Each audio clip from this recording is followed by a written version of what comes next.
All right, here we are. We're on another BYOG journey, but this is also going to be awesome because it's an expert session. Because I have Angus Buckle, and he's the sleep performance coach. And why I wanted him on here is because when I asked a few months ago what like questions, I had like a Q&A in the group, Angus, and one of the big things in just talking to BYOG members individually is sleep is a big one, is getting enough sleep. So Angus is going to get into a lot of different information about that and action steps that you can take. I guarantee he's got some really cool stuff to share. What we'll do is first, I want to just give a little background of how I know Angus. This is probably only like the second or third time that we've actually talked and met, but we're part of the same groups. One especially is called Partners, where it's just with a lot of health coaches and coaches in general.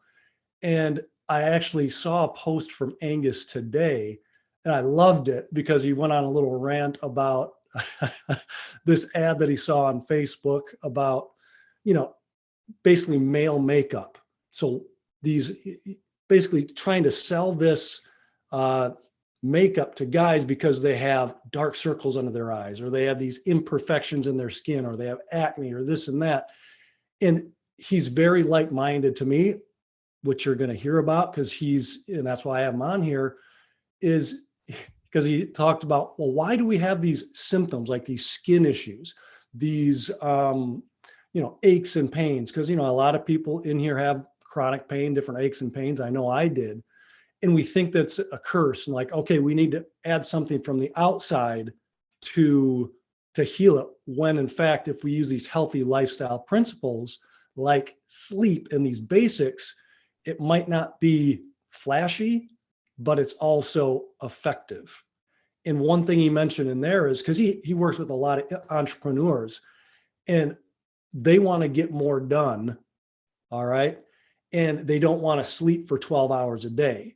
So that's what I like about Angus's style too, is how do you improve the quality of your sleep, not necessarily the quantity? Because we have parents in this group too, where they can't get as much sleep if their kids are up, and you might have some tips on that. But anyway, I wanted to give that little background. But first, I want Angus to go into like his origin story, because it's pretty interesting about why he's doing what he's doing now. So Angus, first, welcome, and thanks for being here. Thanks, Ryan. Thanks for having me on. I really, really appreciate it. And looking forward to giving people some advice they might not expect around sleep, and hopefully it's applicable. So just give you a quick backstory. As you can guess by my accent, I'm from the UK.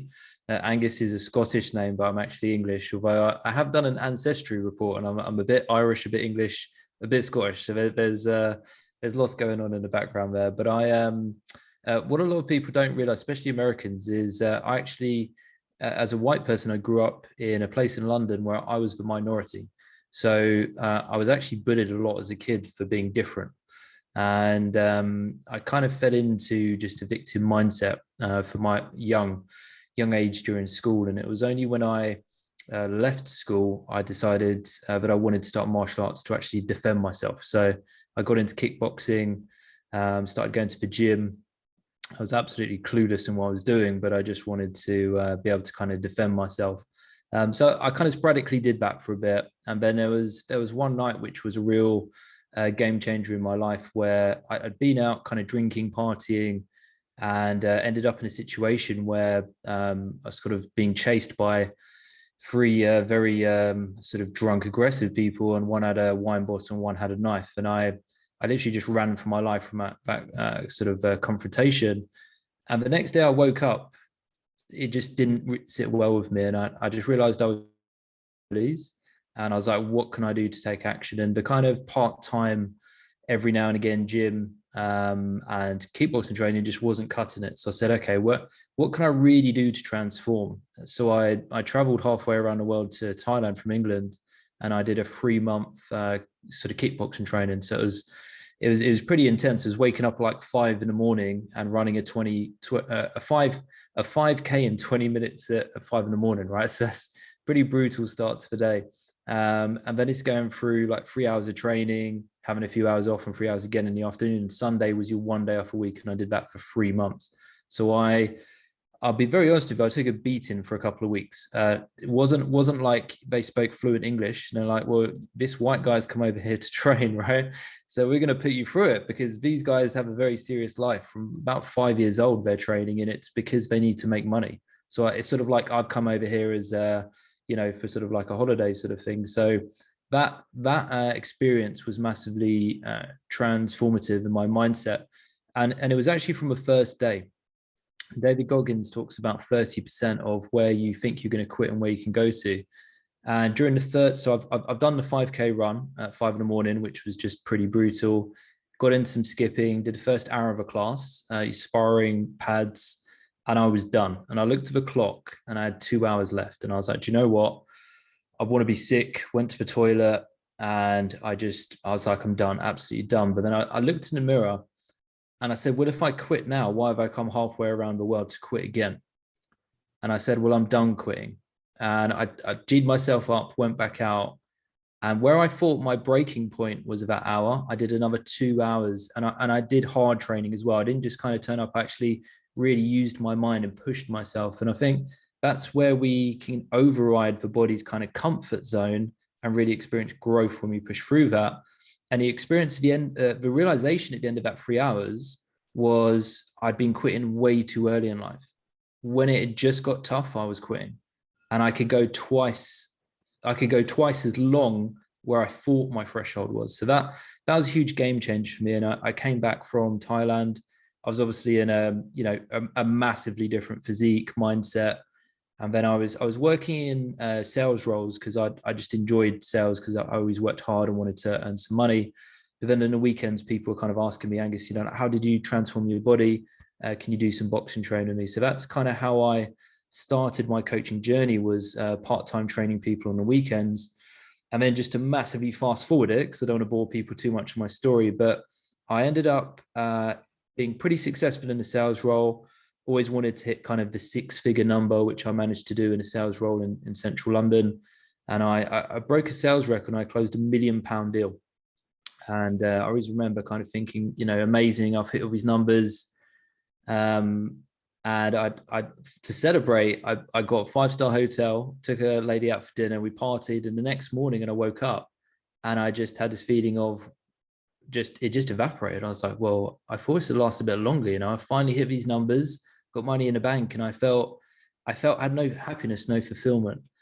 And it was in that moment I seeked about what did make me happy. And there was a few stories where I look back at clients I'd worked with, and I'd help them lose 10 pounds. I'd help them, get the confidence back up through the boxing training, and maybe find a new, boyfriend, girlfriend kind of thing. And that made me really happy. And I'd also bought a disabled girl a bike for Christmas once. And that I just remember thinking how happy that made me feel versus all the money. So I was like, do you know what? Screw this. I'm gonna leave the sales job, take an 80% pay cut, become a personal trainer. My parents and everyone's like, what are you doing? You're a nutcase. Like, people love to earn the money you earn. And I was like, nah, I've got to follow this. I've got to go for it. So I struggled for a few years making money. Fast forward, where I am now 5 years later, we run a, really successful business. I earn more money than I ever did in the sales job. But most importantly, we create impact with what we do. And I'm very aligned with my purpose and impact and helping people. So that's kind of like a very fast forward overview of my story. And this is where we're at now, is that I realized in the personal training and nutrition advice I was giving, sometimes people weren't getting the results. And I was like, what is it? Like, let me have a look. Why is the housewife not losing 10 pounds? And I started looking at sleep. And then I went down this rabbit hole. I started realizing, wow, actually my sleeps could be much better. And then just realized how important it was and how transformational it was. And then I just started to specialize in it, because it really, like, there are so many clients who lose weight, I don't even ask them what they eat. They lose 10 pounds in 4 weeks. And we just get the sleep right. And sleep's like the foundation of the house. I would say mindset is, anyone listening to this in your group, Brian, they've got the mindset to want to be better, they're their own guarantee. But then straight after that, I'd say, right, let's get the sleep right.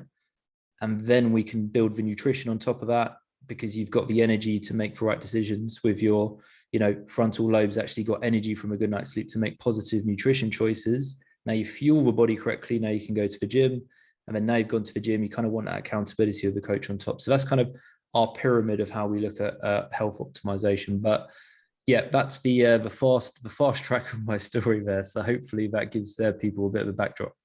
Well, this is great because I've taken notes along the way and so many things, and hopefully the list, the BYOGers here, when they watch this, they'll see the similarities. Like, for example, like the first part, I'm done quitting. When you said that, we're going way back to when you did your training in Thailand there, and you're like, I'm done quitting, and you override your comfort zone, and that's where the growth comes in. Because we talk a lot about growth and growing and getting better and learning in this group. And I also loved basically the advice of we're quitting too early. You wanted to quit after less than an hour, and like, no, I'm done. I'm going to go 2 more hours. And you did it. And I love that part of it. And then again, when you said, okay, you reached your goal of making 6 figures, this £1 million deal, where was the happiness? And that led me to what we're both familiar with, is that whole be, do, have model, right? Where you thought, and most people, I think generally a majority of the society thinks, once I have this, I will be able to do whatever I want, and I will be happy or be successful or be confident or be fulfilled, when it's actually the opposite. You found what made you happy was helping people. All right. You made a career out of that, even though your family thought you were crazy. Everybody wanted to have what you had, but yet you weren't being who you wanted to be. So you were happy doing what you wanted to do. You're able to do that. And now you have what you had before and plus more. So I love that point of it. And then, the missing piece that you've noticed, and like, this goes back to the whole sleep thing, right? I remember when I was in my, teens and 20s, and I look at my daughters now who are in their teens, and you almost have to figure it out for yourself. We can guide them. And I had to figure that out for myself, to where, okay, I always worked out. I always ate pretty well, but I had, migraines and other issues and injuries, and nutrition was pretty good growing up.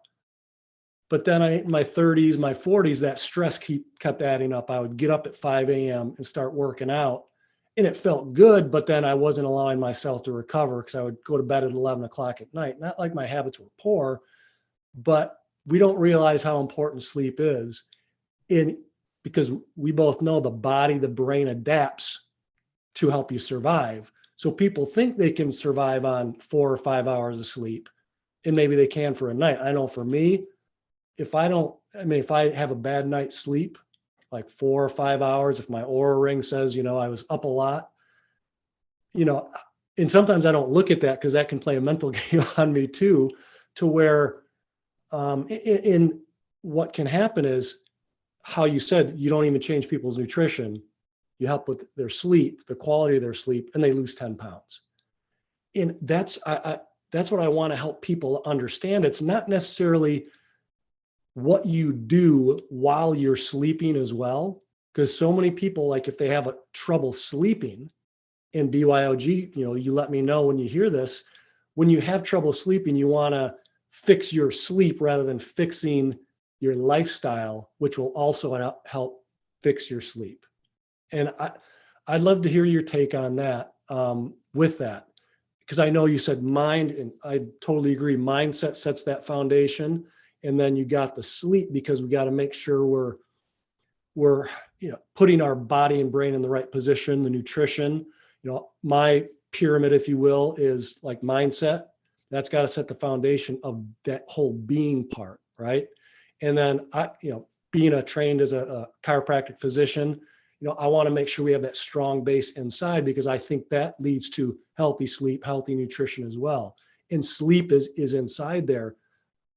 But again, I'm not sure if I asked a great question there, but give more of the take on, because I know sleep is that foundation piece for you. Whereas like for me, that spinal part, that posture part is a foundation as well. And how does it matter where somebody is in their health journey on how you help them with their sleep, if that makes sense? Like if you have somebody with chronic health issues, is that different than somebody who's, in really good shape? They eat a healthy diet. Do you have to fix their sleep, if you will, or alter their sleeping habits? But I'm sure you take them through a certain assessment to do that. I'm gonna have you talk now. Awesome. Just something on the mindset. One of my favorite quotes is from Carl Jung is, "He who looks outside dreams, he who looks inside awakens." And I think that's a fantastic saying, because the older I've got, the less materials I have. I've actually been traveling during COVID, and I've got a 15 kg luggage. So I can actually take all my possessions with me on a hand luggage, right? So it's pretty cool. So just very, very important is, obviously I'm still motivated by money. It helps provide freedom and healthcare for my family and stuff like that. If I need it, all very important, but it's not the driver. So I just wanted to add that in there as well. But yeah, in terms of sleep, Ryan, regardless of where anyone is, where we're kind of fighting against the mainstream medical system is, it's a bit like cryptocurrency. I was writing a post earlier, is I don't think we need to fix the medical system. We don't need to fix the education system. We don't need to fix the banking system. We just need a new one that's run by different people. And if we think about the general practitioner, you go to your doctor and say, "Oh, I've got sleep problems," or my clients who have just broken up from a divorce where it's been really, really tough, and walk into the doctor who's called a general practitioner. He's not a specialist in anything, or she, it's a very tough job, that doctor. Like, you can't know everything. It's almost impossible. And then they say, right, well, here's a pill prescription to help you with your sleeping pill, or here's some anxiety medication. And there's no lifestyle questionnaire, which is what you were saying. Now, the lifestyle questionnaire we put our clients through is probably one of the most detailed ones they've ever filled out in their life, and will take them about 20 minutes. But once we've looked through their whole lifestyle, we can start addressing some things. So if somebody's got chronic sleep problem, they may fall into having a sleep disorder. So as a sleep coach, I'm not a medical doctor. So I'd say 80% of the population have got disordered sleeping, where we can just help them with routines and, looking at their lifestyle. 20% of people sit into a disordered sleep, like sleep disorder. And that's where I'd refer them to a medical specialist, a sleep therapist, insomniac specialist, an X, Y, and Z. But I'm a very big fan of, regardless where anyone is at, if we can just put you through a holistic coaching program for 4 to 12 weeks, let's see where you're at. Because especially in America, there is this kind of, oh, right, your cortisol is massively out of balance, right? You need to be on cortisol, or your X, Y, and Z result came back like this. And I'd say, well, actually, your habits are so, we can improve your habits so easily with just a few changes. I reckon we might even be able to balance your cortisol for 12 weeks with no medical intervention. Now, at the end of that period, and it's still out of whack, cool. Now let's go and seek medical advice. But if it's not, we've maybe intervened from injecting the body with things that it didn't need. Because something like cortisol, and a kind of the simple way I talk about sleep, and I do want to make the science simple. It's really my, ambition, because I've read so many books from extremely intelligent neurologists on sleep, and they can't but give you all the nuggets. But for the consumer, it's maybe not as applicable. So in our brain, we have the master clock, and that master clock is going to dictate when we're going to be releasing certain hormones for wakefulness and sleep. So the wakefulness association with cortisol is actually a natural rhythm that's like your alarm clock in the morning. So it's going to rise in the morning with your body temperature and wake you up. So there's this positive part of cortisol, which kind of has a bad rep about, oh, the stress hormone, right? If you get consistent sleep, that body temperature and cortisol release would be on a rhythm. Like the sun is going to rise and fall, and we can go into an app and we can tell exactly the minute that rises, right? Because it's on its rhythm. Our master clock is on its rhythm, and all of our cells have their own timekeeping. So optimal health is where they're all syncing and they're all activating and doing the same stuff every day. It's very boring, right?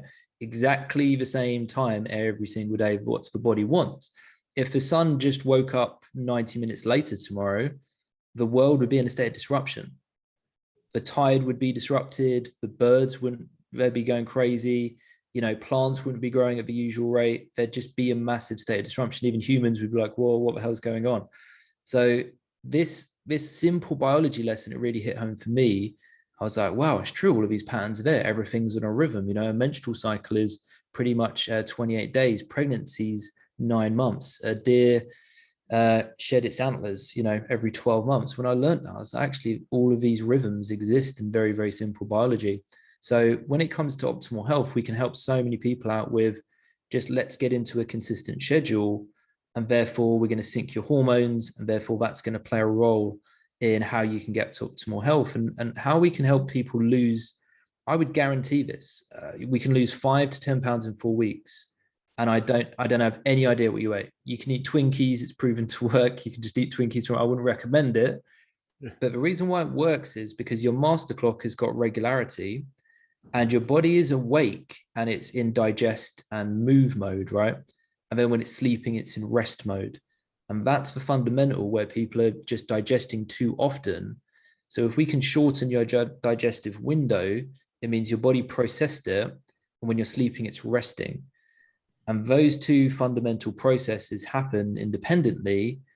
Therefore, the body can start losing weight and gaining muscle. So it's a great exchange to do that. So there's 3 main hormones: is leptin, ghrelin, and leptin, ghrelin, and insulin. They're the key players in that weight loss kind of cycle.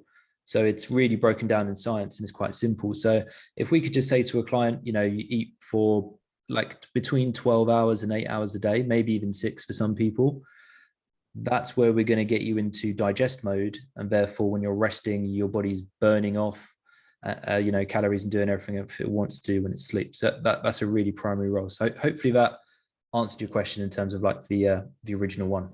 Yeah. And I didn't do a great job of asking the question, but that's perfect, because you get into the lifestyle of it. You assess, again, with the assessment with where they are. And again, BYOG, you know, you guys are free to contact Angus. If you want his contact information, I'll get it for you. So, I mean, you already got into a few tips right there, like especially that whole fasting or resting and digesting, right? And I love that, because that's what I want to get into now, is because BYOGers, you might not know, but he's 6 hours ahead of, well, where I am. He's in Madrid, Spain right now. I always see him, like Bali he was for a little while, and he's post pictures there. I mean, I love his stuff. So I'm happy that he could hop on with this, because this is actually before he shuts off for the night, because it's almost 7 p.m. for him there. So take me through your routine. How about we do it that way, and tell us why you're doing what you're doing.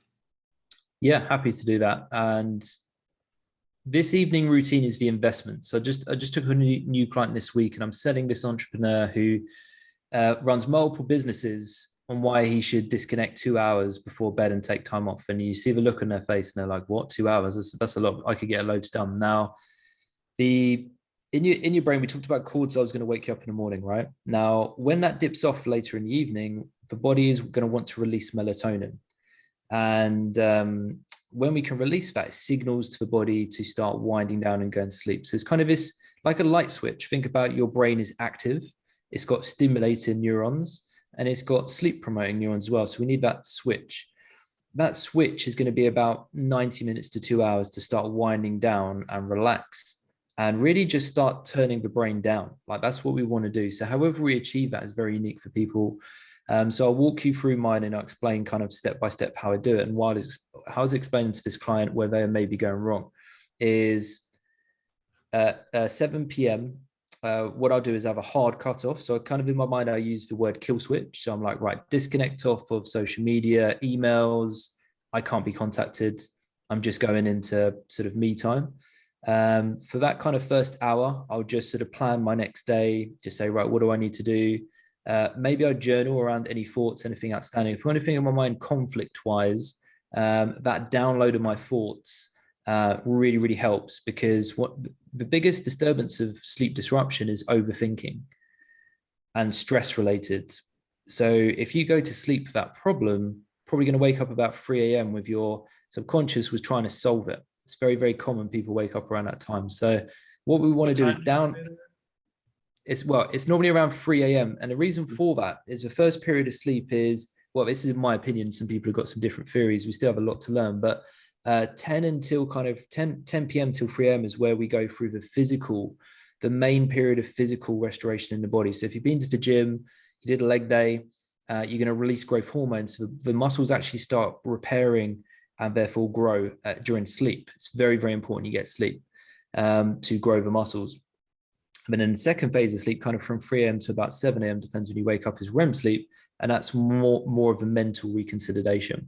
Now, as the brain goes into that period, my take on that is that what's happening with all the sensory inputs we've had for our eyes all day, it's deciding what to keep, what to get rid of. Now, if there's conflict, it doesn't know what to do with it. And it's going to wake you up and go, well, what should we do with this? Do we keep it? Do we get rid of it? We need to solve it. Like, your brain is always wanting to solve a problem. So if you didn't address it during the evening, you're going to get woken up and now you're just awake. You can't get back to sleep. You feel awful. And that's one of the biggest sort of sleep disturbances. So what I've actually just created is a sleep journal where you actually write down your stats in the journal each morning, but you also address some mindset stuff. So we're like, in the evening, let's count our wins from the day, which is some of the mindset coaching Ryan's aware of in our partners program.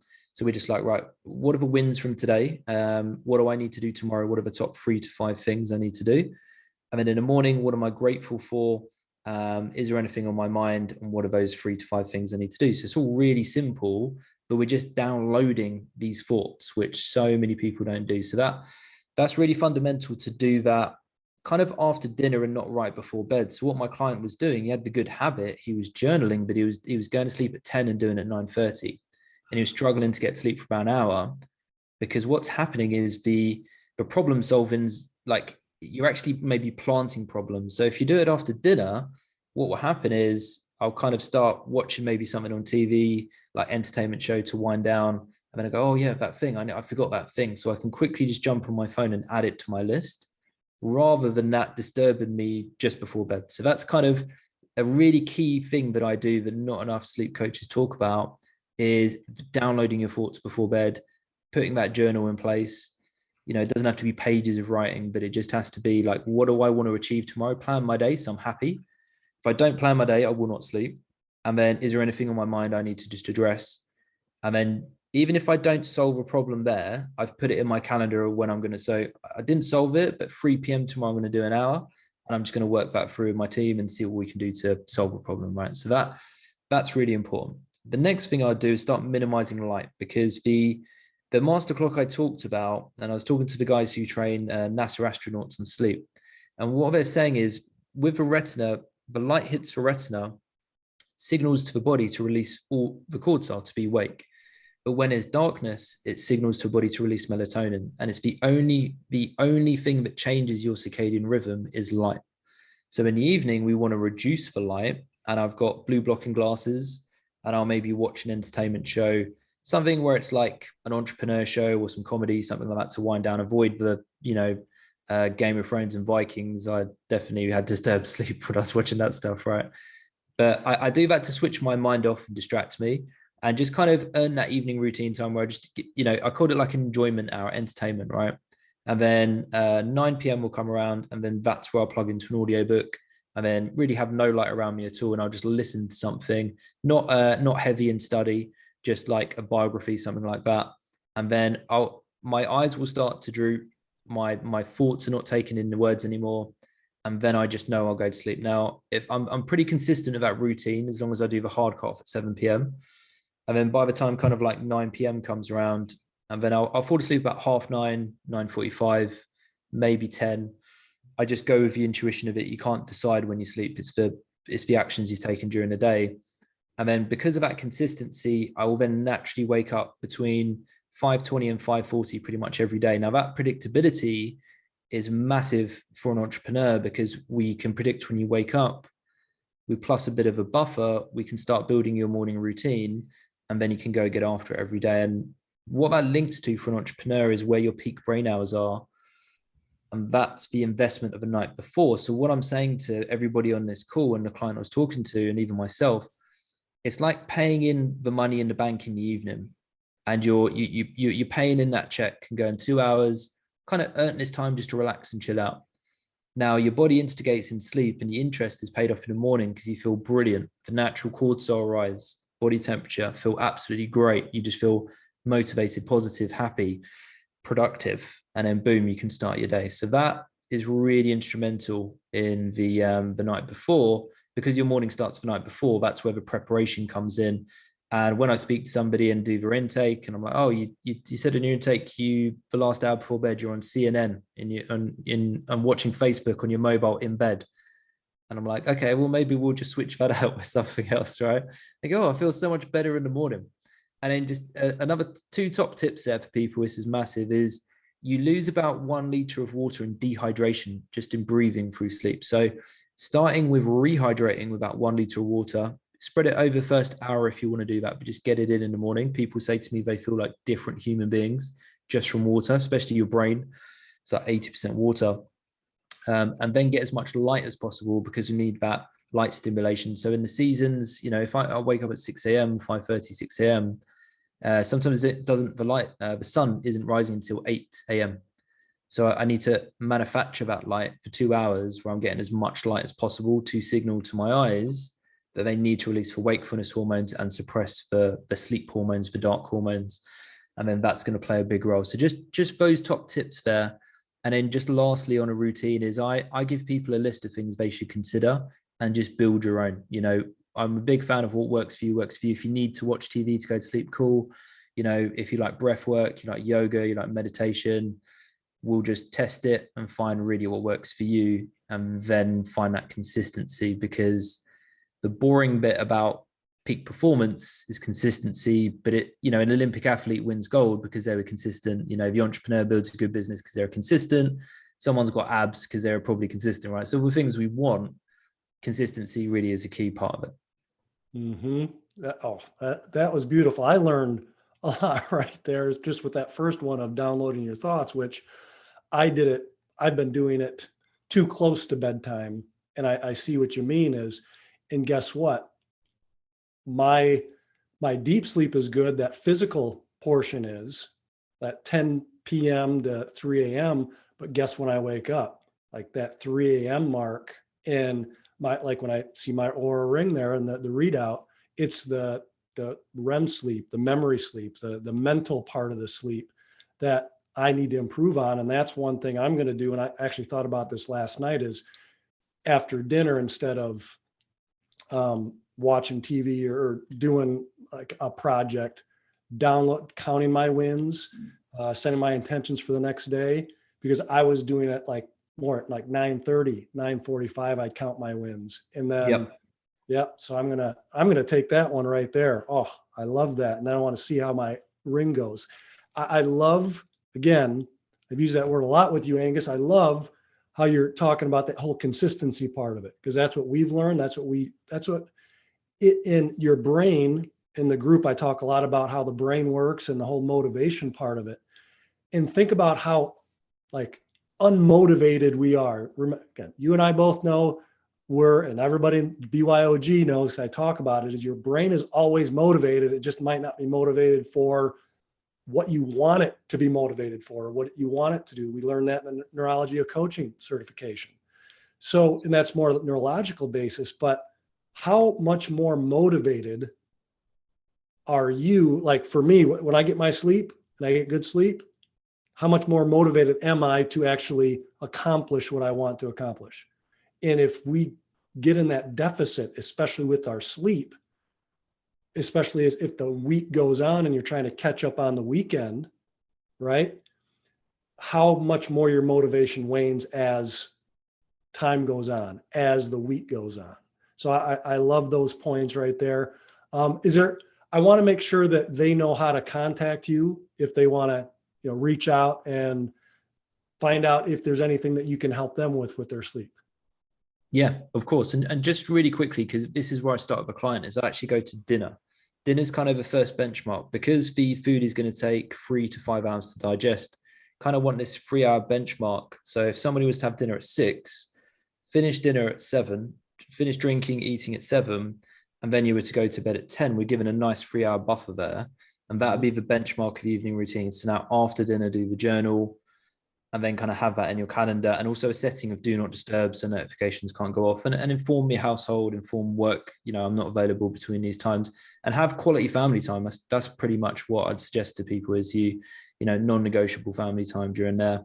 And now the REM sleep bit, that there is also melatonin when it's released, it doesn't last until you wake up. So there is also that, is you're actually more susceptible to wake during that 3 a.m. time. So there's quite a few things. It could be temperature, could be racing thoughts. There are quite a few factors there, but I think, if you switch your journal a little bit earlier and reduce light, then that could be good. And just stuff like earbuds, maybe you just, could be more susceptible to noises. Earplugs can be really, really good for that.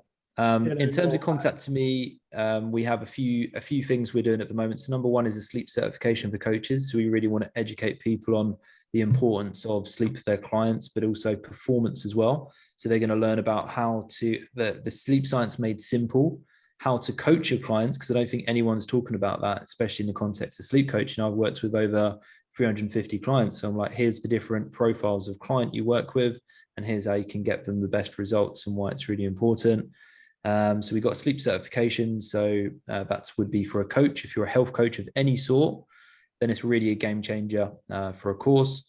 And then we work with high performance entrepreneurs one-to-one. And that's where we do send people out of the Aura Ring, a DNA test where we can actually look at your chronotypes. You're either more of a morning or a night person, food sensitivities, loads of other cool stuff like that. So the best way to contact me is probably on Facebook. So it's Angus Buckle. It's ANGUS BUCKLE. Or if somebody wants to just email me, it's angus@sleepprocoach.com. It's angus@sleepprocoach.com. That's excellent. And I'm sure that with your certification that coaches that can help certain people, right? Because they might not specialize in just entrepreneurs, that you could point them if they're so interested in that. Yeah, and that's where impact comes in. I kind of get maxed out if I was working with 30 people at one go. And I was like, well, actually, our plan is to work with 240 coaches in 2022. And therefore, if they have at least 10 clients each, then that's, 2,400 people and probably more, really. So that's where we want to go with it. And we want to kind of keep doubling those numbers and getting that information out to people, because if 75% of America is obese or overweight right now, or it might have even gone up to near 80, what's happening isn't working, right? So we need to get these people the education of how to apply it simply, and then you can build the nutrition and the fitness habits on there. So that's our passion, is to really get that information out there. And hopefully you guys can see from Angus speaking to you here and you're learning from him. It's not you do this one time. We're talking simple, we're talking consistent. Him and what he trains his coaches to do is not just go to sleep, just telling people, here, go to sleep. Because that whole output thing, we have to change the inputs to change the brain's interpretation of it, and then the outputs. And overwhelm can come in as we hear these tips and strategies and action steps, and we can get bogged down in where do we start. Pick one of the things that Angus talked about and just go with that. Like I said, I learned something like, okay, I'm going to, after dinner, instead of me plopping down and watching an episode of Curb Your Enthusiasm, which I think is hilarious, but I'm going to count my wins, set my intentions, and then spend some time watching maybe a comedy with one of my daughters. So Angus, I'm not sure if they have anything else to add, but I loved having you on here. Hopefully we can talk again. And as this continues to evolve in this group, maybe even doing something like BG does in Partners, where we have like a Q&A and we meet on Zoom and some BYOG members can ask questions. Yeah, for sure. I'd love to come into community. We do a masterclass that's about 60 minutes long, where we do a 30-minute presentation, 30-minute Q&A. And that's really where the value is the 10-point list, hygiene list in the sleep book. They give you 100 pages of the science and then the 10-point list at the end. And as much as there is interesting, informative, stuff in that book, it never really got me the best results. So I'd sort of, spend hours and hours reading. And I was like, this book's really going to do it for me. And it didn't. And the reason why it didn't is because there's no context to me as being a unique individual. And that's why diets fail. That's why 3% of people are in the gym after 12 months, because they just followed generic plans and it got boring. Now, the key with coaching people is that they're all unique. So what we want to look at is we want to look at, the solar clock. How much light have you got in your country at the time? So we want to make sure we're working on light in the evening, in the morning, throughout the day. We want to look at maybe your chronotype, and we'll work out if you're a morning or evening person, test that to find your peak performance with your mental tasks, performance in the gym, even your reproduction hormones. There'll probably be a better time to have sex just based on the timing of things. And then the third thing is your social calendar. And that's probably the most important, because I could give you this 10-point list and you go, I've got a 1-year-old baby. Okay, right. I have to wake up at 4 a.m. for my work because it's a 2-hour drive. Okay. So we've got to factor in all those nuances for you. And that's the only way you're going to get best results, is by somebody actually talking to you and taking in those considerations. So they're massive. And then just lastly, because I know we're tight on time, what really helps people is that, don't worry, some days you're not motivated. I'm not. Like, now and again, I've had maybe a day a month or something like that. I'll have a bad night's sleep. It's going to happen for XYZ reason. And I wake up in the morning and I don't feel positive and I don't have energy. And what that is the front of your brain and the frontal lobe, where you need energy in the morning. You have a good night's sleep. The energy has gone to the front of your brain. You feel fantastic. I can go and achieve everything. But if you have a bad night's sleep and it's going to happen, you feel less motivated because the energy isn't in the front of your brain. And now you're going to seek carbohydrates and serotonin to balance the cortisol you've got from a bad night's sleep. So that's where you eat more, and you'll probably eat way more calories than your body needs because you didn't go for a run. You don't deserve those calories. Like, you don't need them. You just eat them more because of that state of imbalance. And you'll also be more negatively driven. So the people we've helped get off anxiety medication is they've got better sleep. Oh, I don't have anxiety anymore. Yeah, because you're actually powering your frontal lobe and can think more positively. So when I see celebrities just say, think more positive, there is an element true to that, but it's a struggle all the time. So now we can just be honest with ourselves and go, one of my clients messaged me today, said, Angus, got 3 hours sleep last night. I said, okay, cool. What I need to do is get as much light and water this morning. And we got this period between 1 and 3 p.m. for a 20-minute nap to give you a recharge. And we'll get to bed, aim for the same time tonight, and we'll reset and go again the next day. So when we can sort of understand how the brain works and how sleep's connected to it, even mindset work, I'd actually say sleep needs to become before the mindset work, because if you're working with someone on a bad night's sleep, they're just going to be more negatively driven. Yes. The weirdest thoughts are going to come in their heads and they're going to go, they're not in the right place. So anyway, I've gone on a tangent there, but that's a really important lesson about the frontal lobe. Because I think it depends on where they are in the day too. Like, or if they had a bad night's sleep, what takes priority? Because the mindset is not going to work if you're not, I love that term, negatively driven. You're not going to be able to convince your brain that everything's going to be great if you don't have that rest period. Oh man, you just threw in just a little nugget there at the end that hopefully everybody listened to. And I'm going to make sure when I post this, I listen to the end, because he threw out like, okay, you get a bad night's sleep. I love how you said between 1 and 3, 20-minute nap, recharge, we'll reset it and we'll start again the next day. One bad night's sleep, one bad meal, one bad, thought or, day of, stinking thinking. It's not going to derail you unless you allow that to become 2 days, 3 days, 4 days. Just like if you drop your phone and it gets a little, crack in it, still works. That doesn't mean, all right, it's broken, I'm just going to keep slamming it down. We get a reset every day. So that's beautiful, Angus. Like I said, this has been amazing. I love it. And yes, you've given me so much more look at all these. I need a bigger piece of paper. All right, man. But we'll definitely talk soon. I appreciate it. My pleasure, Ryan. And more than happy to come back in to the community. And hopefully someone's, sometimes when I listen to podcasts, I take away one thing. So hopefully someone can kind of listen, implement that and test it. And if they've got any questions, reach out to me on Facebook or send me an email and I'll be happy to help. Absolutely. Thanks again, Angus. Awesome. My pleasure, Ryan. See you later, man.